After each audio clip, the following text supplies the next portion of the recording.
What if I told you that the war we're waging unfold right before our eyes? The headlines, the rising alliances, the mounting threats, is not as new as we think, that this battle between Israel and Iran was never truly written in the halls of government, but rather in the mutant maybe pages of Scripture. Imagine, long before rockets streaked across the skies, and nations lined up on either side, the heavens had already declared the end from the beginning. In a world where digital warfare and nuclear arms dominate the headlines, it's easy to blame politics, ideologies, and economics for the chaos. But what if just beneath the surface of military strategies and political maneuvering, there's something far older, far deeper, something spiritual? Could it be that the hostility between Iran and Israel isn't just about power, but is part of a divine blueprint written centuries ago? This story is more than a tale of nations. It's a prophecy unfolding before our very eyes. But what does the Bible say about how this chapter will end? Stick with me as we dive into the ancient texts and unravel the powerful prophetic truth behind this clash of nations. If you're ready to uncover the secrets hidden in these sacred words, drop a 777 in the comments below, and let's embark on this journey together. Stay with me. What comes next might just change everything you thought you knew. Music Israel press Iran. This is how it will all end, according to the Bible. To uncover the hidden roots of the unending conflict between Jews and Arabs, we must journey back not just through history, but deep into the ancient sands of divine purpose. Picture it, a vast, barren wilderness where silence reigned and time seemed to pause. In the heart of this desolate land stood one man, Abraham. Not a king, not a warrior, but a man chosen by God himself. It was here that Abraham received a promise so powerful it would ripple across generations and shape the destinies of nations. The voice of the Lord declared in Genesis 12:7, "To your offspring I will give this land." But who exactly were those offspring? Before the promised child, Isaac, ever took his first breath, Abraham fathered another son, Ishmael, through Hagar, his Egyptian servant. Can you imagine the tension in Abraham's heart? One son born of waiting and faith, the other of human decision and desperation. Ishmael was not rejected. He was cherished. He was dissed. He was seen by God.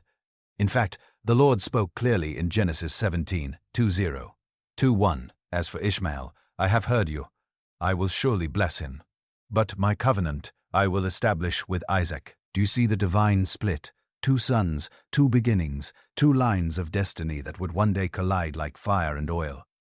Ishmael would become the father of many great nations, his lineage branching into the vast Arab tribes, many of whom would later become the foundation of the Islamic world. Isaac, on the other hand, would give birth to Jacob, the man named Israel, from whom 12 tribes would rise to carry the sacred covenant of God into history. Now, pause for a moment. If you were Abraham standing in the heat of the desert, watching both your sons grow, one in the light of the covenant, the other in the shadow of blessing, what would you feel? Could you foresee the future that was unfolding? This isn't just a story of family, it's a prophecy in motion. Have you ever wondered why the conflict between Israel and the Arab world feels so deeply personal, so unending, so spiritual at its core? It's because it didn't begin with politics. It began with a promise that still echoes in the bloodlines of nations today. What if your family carried a divine divide like this? Would you recognize the spiritual implications, or would you only see the surface? The battle you see on the news might just be the fulfillment of ancient words spoken under a desert sky, but this is only the beginning. Are you ready to hear what happened next? But hidden beneath the centuries of struggle between Isaac and Ishmael's lines lies a third branch, one that history often whispers about, but rarely highlights. While the spotlight has long been on the sons of Abraham, what if the key to understanding today's global tensions requires us to look even further back to the days right after the flood, when Noah's sons stepped out into a cleansed and silent world? Among Noah's 3 sons, it was Japheth who fathered a lineage that would reach far across the continents. Genesis 10:2 lists his sons, and among them was Madai. Who was Madai? His name appears only briefly, but his descendants would merge with one of the most formidable forces the ancient world had ever seen, the Persians. Can you sense the quiet unfolding of destiny? From Japheth came the mess. And when they joined forces with the Persians, they birthed the Medo-Persian Empire, a mighty kingdom of iron and silver, one that would rise to crush Babylon and etch its name into the very structure of biblical prophecy. And today, we know this land by another name: Iran. Have you ever considered that Iran's roots stretch all the way back to the sons of Noah? That modern geopolitical tensions might actually be echoes of ancient bloodlines and divine orchestration? While the world sees a nation with nuclear ambitions and regional influence, the Bible sees something far older, a people foretold. If you stood at the edge of time with Noah, watching his sons walk in different directions, could you imagine that their children would one day represent forces that shape global history? What if the conflict between Israel and Iran is more than politics or power? What if it's the unfolding of a prophetic script written thousands of years ago? 3 lines, 3 legacies, 3 forces now converging in the heart of the Middle East, and the story is only gaining momentum. Are you beginning to see the bigger picture, or is something even deeper waiting to be revealed? And so the ancient stage was set, though most of the world never realized they were watching prophecy unfold in plain sight. On one side stood Israel, born through Isaac, the promised son, carrying the sacred covenant passed down from Abraham. This was the nation chosen to walk closely with God, to carry his laws, and to be a light among the nations. But Israel would not be alone in this divine drama. Across the desert and mountains, the sons of Ishmael rose, fierce, numerous, and blessed in their own right. These descendants of Abraham, through Hagar, became the fathers of many Arab tribes, a people of strength and spirit whose presence would shape the religious and political soul of the Middle East. Though the covenant did not pass through Ishmael, God's promise to bless him remained unshaken. Could this be why the tension has never just been about land, but about legacy? And then from a third direction, seemingly distant yet prophetically significant, came the descendants of Jap through Madai, who merged with the rising power of Persia. From this union emerged an empire so vast and powerful it would one day challenge Babylon itself. That empire, the Medo-Persian Colossus, still casts its long shadow through what we now call Iran. Did you ever imagine that Iran's origin could be traced back to Noah's own bloodline? 3 branches, 3 ancient names: Israel, Persia, the Arab nations, each bound not just by history, but by heaven, each carrying a piece of a divine puzzle that spans continents and centuries. Are you starting to sense the invisible hand weaving through it all? If you were a celestial observer, watching from the heavens as these 3 lines emerged from deserts, mountains, and plains, would you begin to wonder what great plan they were being drawn into? Could you feel the weight of prophecy in their footsteps? This was no accident of geography, no coincidence of culture. It was orchestration. It was alignment. It was preparation. The question now is, what were they being prepared for? And why are their paths colliding again in our lifetime? But Persia's role in biblical history wasn't always one of opposition, in a twist that would leave many speechless even today. The very empire that now challenges Israel was once used by God as a vessel of mercy and restoration. Yes, Persia, the same land whose modern name is Iran, once held a sacred place in the unfolding of God's redemptive plan. Picture the devastation of Jerusalem in 586 BC. The temple, once filled with the glory of God, lay in ruins. The streets of Zion were silent, and her people had been dragged into exile by the Babylonians. For the Jewish people, it must have felt like the end of everything they believed in. Can you imagine being torn from your home, watching the place of God's presence reduced to rubble? Could hope survive such loss? But there was a promise, one spoken long before the destruction came. The prophet Jeremiah, carrying the heavy burden of warning and comfort, had declared, "When 70 years are completed for Babylon, I will come to you and fulfill my good promise to bring you back to this place." Jeremiah 29:10, a promise that seemed impossible until God reached into history and stirred a back reached into history and stirred a heart no one expected.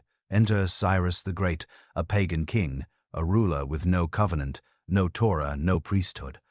And yet, 150 years before he was even born, the prophet Isaiah wrote his name. This is what the Lord says to his anointed, to Cyrus, whose right hand I take hold of to subdue nations before him. Isaiah 45:1. Let that sink in. God called a Persian king his anointed. Have you ever wondered what it means for a man outside of Israel to be called God's anointed?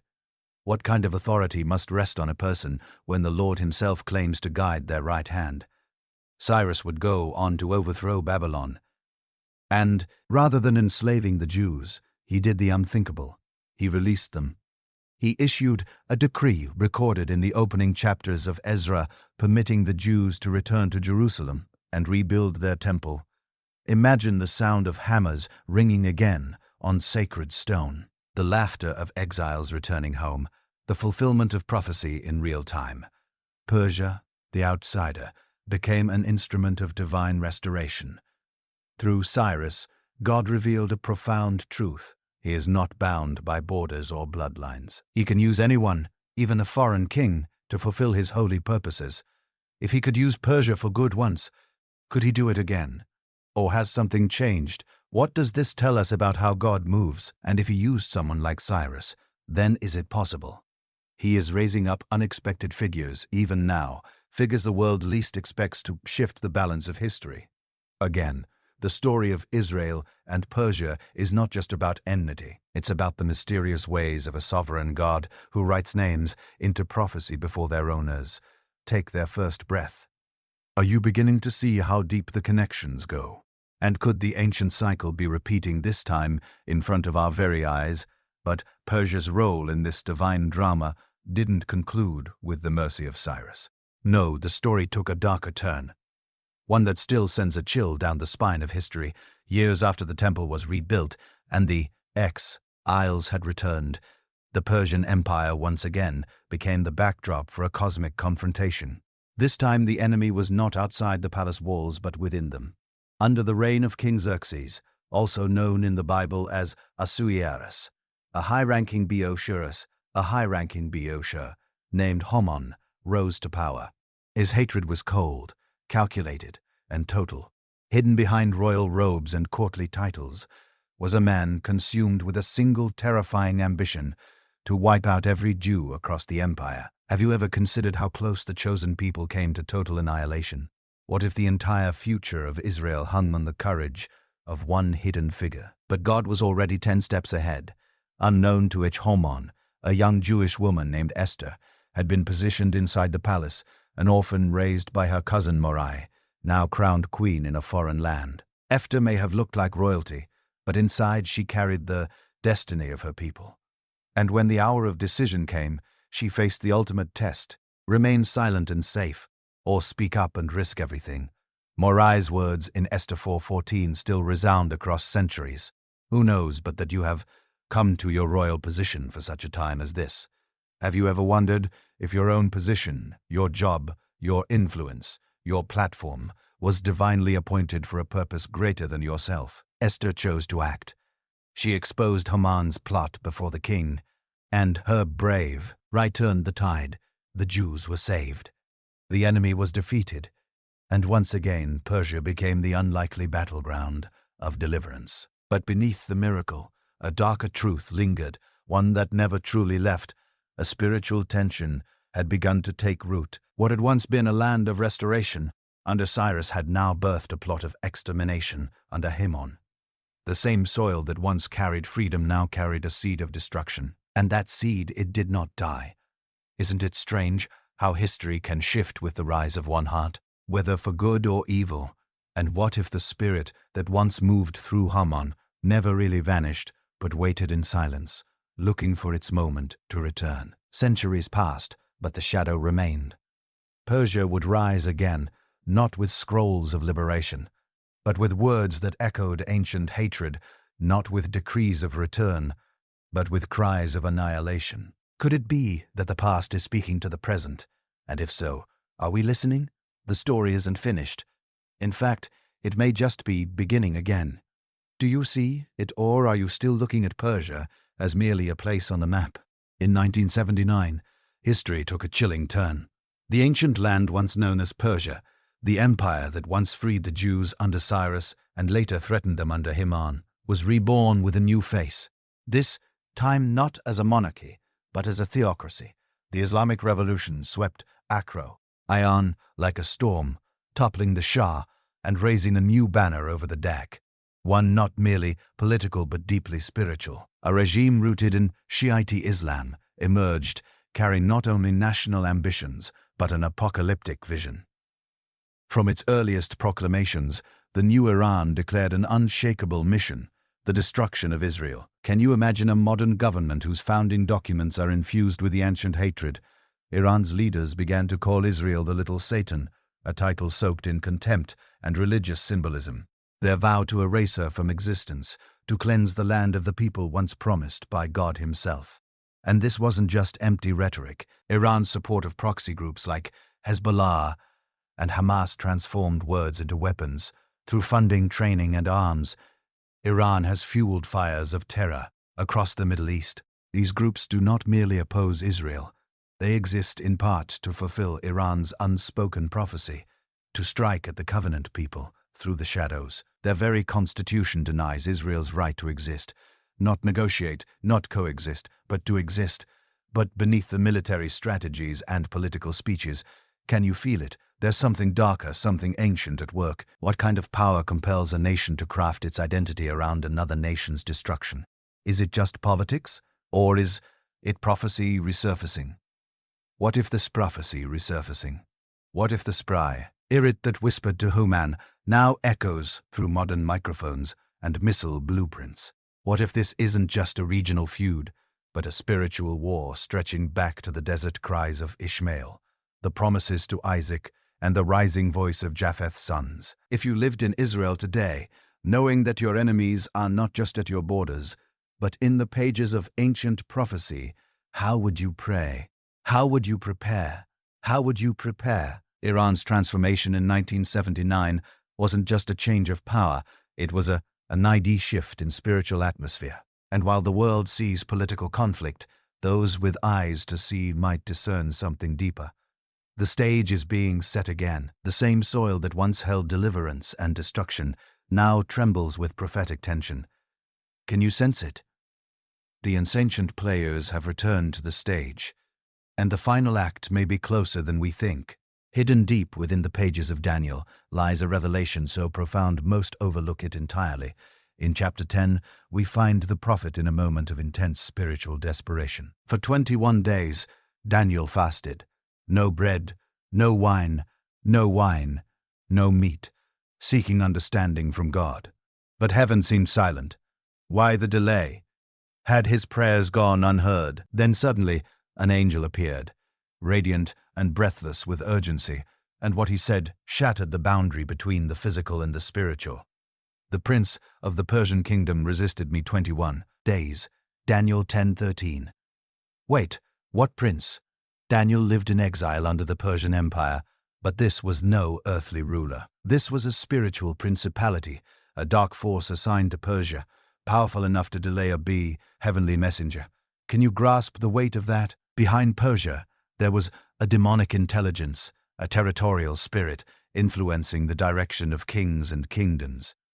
And if such a being ruled, then who or what rules behind modern-day Iran? Ephesians 6:12 removes the veil completely.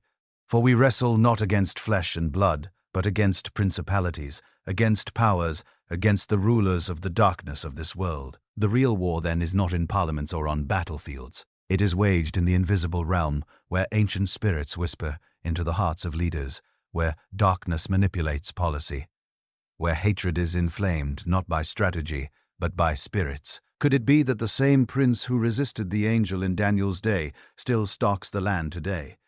Has the principality behind Persia ever truly been cast down, or has it merely changed its mask? Iran's hatred of Israel is not simply rooted in ideology or history. It is spiritual. It is ancient. It is prophetic. When Iran declares its desire to wipe Israel from the map, it is echoing a voice that first spoke behind the thrones of kings long dead. If you stood beside Daniel during those 21 days, feeling the firm weight of the silence, would you have imagined a war raging above your head?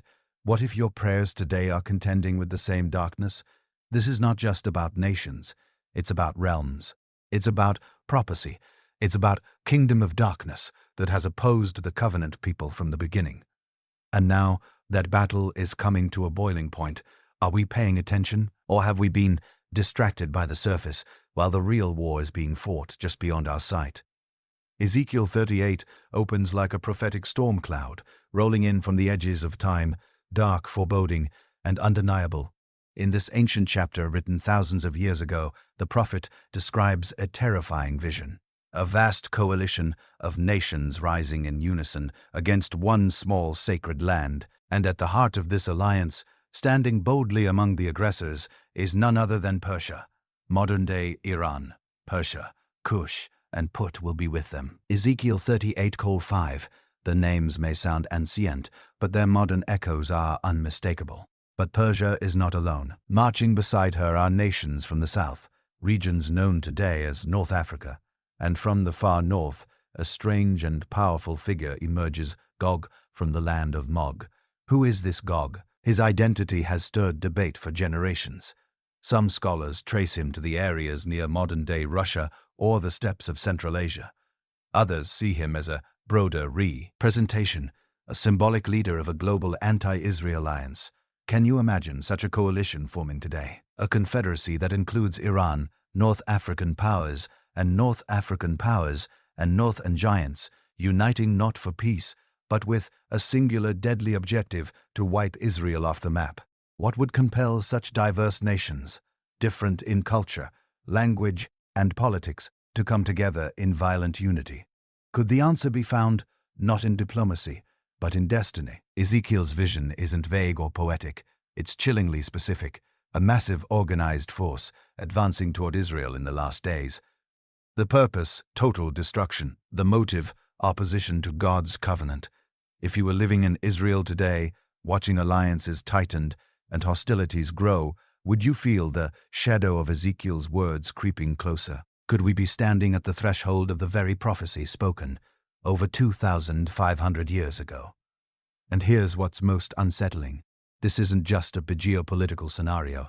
It's a spiritual convergence. Persia, once a tool of God's mercy, now reemerges as a leading threat in an end-times war. Gog, shrouded in mystery, prepares to move. The stage is not just being set. The actors are stepping into place. Have you ever felt that history was repeating itself, but this time on a scale so vast that only prophecy could have predicted it? The message of Ezekiel is not a riddle. It's a warning, a revelation, a glimpse into the final confrontation between the forces of darkness and the people of promise. And as the alliances grow stronger and the rhetoric more violent, we are left with a sobering question. Are we watching the beginnings of Ezekiel 38 unfold before our eyes? Yet, even as the storm gathers, God is not silent. The prophecy in Ezekiel 38 does not end with the rise of dark alliances or the threat of annihilation. It crescendos with the voice of divine fury. The same God who watches over Israel neither slumbers nor sleeps, and when the armies of the earth dare to march against his covenant people, he responds not with whispers, but with wonders. Listen to the thunderous declaration of Ezekiel 38, 1-8-2-3. I will execute judgment with plague and bloodshed. I will pour down torrents of rain, hailstones, and burning sulfur on him and on his troops and on the many nations with him. Then they will know that I am the Lord. Can you feel the weight of that? This isn't just another battle. It's not political warfare or a clash of civilizations. This is divine intervention, judgment poured out from the throne of heaven itself. Hailstones, fire, plague, a storm so fierce that the entire world will pause and know this was not man's doing. This was God defending his promise. So, what are we witnessing today? Iran's defiance grows louder. Its aggression, once regional, now reaches across borders. It funds terror, it fuels hatred, it seeks nuclear power with thinly veiled intentions. The words of its leaders echo with the venom of ancient enemies. Can you hear them? Can you see how the shadows of Persia's past are stepping once again into the light? Are these the pieces of the Ezekiel puzzle sliding into the light? Could the coalition prophesied long ago be slowly forming behind closed doors, diplomatic smiles masking darker designs? If you've ever doubted prophecy, now might be the time to look again. What are the odds that the very nations named by Ezekiel, Persia, Put, Cush, Magog, are all growing more vocal, more aligned, more prepared. Imagine standing in the middle of a battlefield where missiles rain from the sky, but then something shifts. Fire not launched by human hands. Hail not born of nature. Could you recognize the difference between a war of men and the wrath of God? This is not just a story of enemies. It's a story of covenant, of a God who has promised and who will not break that promise. And when the world rises to challenge that covenant, the Lord himself steps into the fray. So the question is no longer if God will act. The question is, how close are we to seeing it unfold with our own eyes? Will you be ready to recognize his hand when it moves? Or will you be among those left in awe, saying, surely this was the Lord, the prophecy grows, sharper now, no longer shadowed in mystery, but radiant with divine certainty. Zechariah 14 lifts the veil on the final act. The ancients will gather against Jerusalem, the prophet declares. But just when the darkness seems absolute, when the armies of the earth encircle the holy city, something beyond comprehension happens. Then the Lord will go out and fight against those nations. On that day his feet will stand on the Mount of Olives. Zechariah 14:2-4. Can you feel the trembling of the earth in those words? The very mountain where Jesus once wept, prayed, and ascended into heaven. Acts 1:9-1-2 tells us it was from the Mount of Olives that he rose in glory, is the very place where he will return. This isn't speculation. This is divine precision. The first descent and the final descent in the exact same place. And when he returns, it won't be to hold peace talks or offer diplomatic solutions. There will be no rounds, no treaties, no negotiations. When his feet touch that sacred mountain, it will be the signal that the war is over, not by surrender, but by sovereign victory, because he's not coming back as a suffering victory. Because he's not coming back as a suffering servant. He's coming back as a reigning king. Revelation 19:1-1-1-6 captures the moment with holy fire. Heaven opened, and there before me was a white horse whose rider is called Faithful and True. With justice he judges and makes war. On his robe and on his thigh he has this name written, King of Kings and Lord of Lords. Can you picture it? The sky itself torn open, a white horse riding forth. The king not in silence but in splendor, leading heaven's armies to finish what was written long ago. Have you ever wondered what it would feel like to see the sky crack open? To witness with your own eyes the one who was and is to come, riding into the final battle, not as a concept of hope, but as a force of glory. All the powers that once conspired against Israel, Persia, Magog, Gog, the nations of the earth, will stand helpless before the blazing eyes of the earth, will stand helpless before the blazing eyes of the returning king. The war that began in the ancient sands with Isaac and Ishmael, that surged through Persia and echoed in Iran, that rose in Ezekiel and burned in Revelation, will end on the Mount of Olives.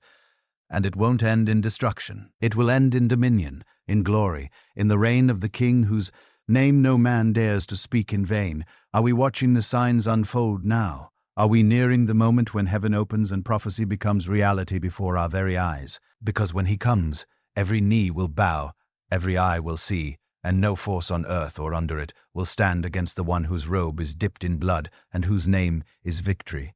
Why do the nations rage and the peoples plot in vain? The question echoed in Psalm 2 cuts, through the noise of headlines, nuclear threats, and political turmoil. And in that very psalm God gives his answer, not with panic, but with power. The one enthroned in heaven laughs. The Lord scoffs at them. I have installed my king on Zion, my holy mountain.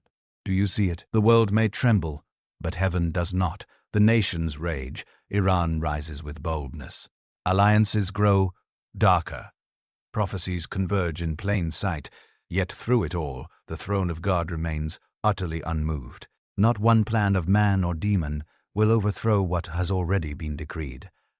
And so we stand at a crossroads, not of prophecy, for the word is already written, but of response. What will you do as the hour unfolds? Now is not the time for the church to grow quiet. Now is not the time for God's chosen ones to sit on the sidelines. Psalm 122:6 is not a suggestion. It is a call from the heart of heaven. Pray for the peace of Jerusalem. This is not merely a prayer for calm streets. It is an act of prophetic alignment, a declaration that we choose to stand with God's purposes, with His people, and with His plan. Can you feel the weight of this moment? It is not about fear. It is about preparation. It is about watching the signs and understanding the hour, not as frightened spectators, but as faithful watchmen. The war may be written. Yes, the kingdoms may clash, but your part in this story is still being written. Will you choose to align with the King? W. Will you be among those who discern the season and rise in bold intercession, unshaken in faith, because the King is not delaying, He is preparing, and the final trumpet will not sound for the terrified. It will sound for the ready. So as the nations rage, as Iran rattles its sword, as ancient spirits stir again, lift your eyes higher. Heaven is not worried, heaven is waiting, and when the King returns, may He find you not in fear, but in faith, watching, praying, discerning, and ready. The pages of Scripture have been whispering this story for thousands of years. From the deserts of Abraham's journey to the rise of ancient Persia, to the prophecy of Ezekiel and the thunder of Revelation, every detail, every name, every nation has been leading to this divine intersection between heaven's plan and man's rebellion. And now we are watching it unfold. The conflict between Iran and Biz is not just geopolitic. It is spiritual. It is ancient. It is thus prophetic. Iran's threats are not isolated shouts in the dark. They are echoes of a war that began long ago when covenant and opposition first collided. What we see today in the news, the rising tensions, the missile strikes, the alliances forming in silence is not just about borders. It is about the throne. It is about the throne.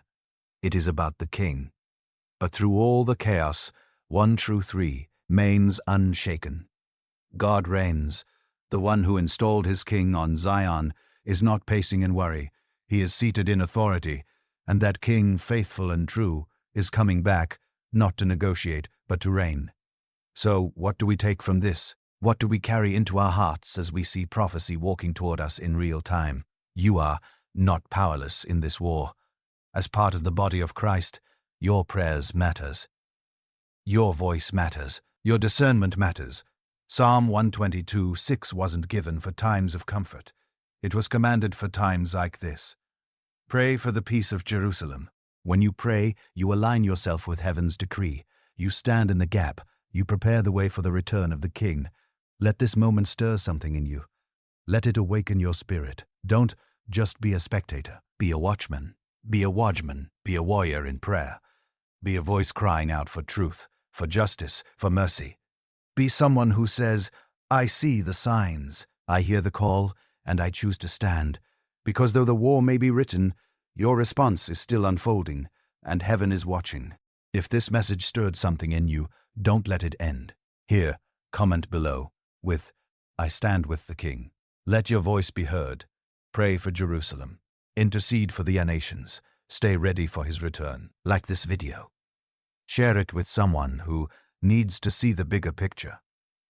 And subscribe for more prophetic insight rooted in Scripture. And if you feel led to support this message, you can do so through a super thanks below. Every gift goes towards spreading the truth in these urgent times. Whether you give or not, may God bless you abundantly for walking in discernment and faith. The battle is real, but so is the victory, and the King is on His way.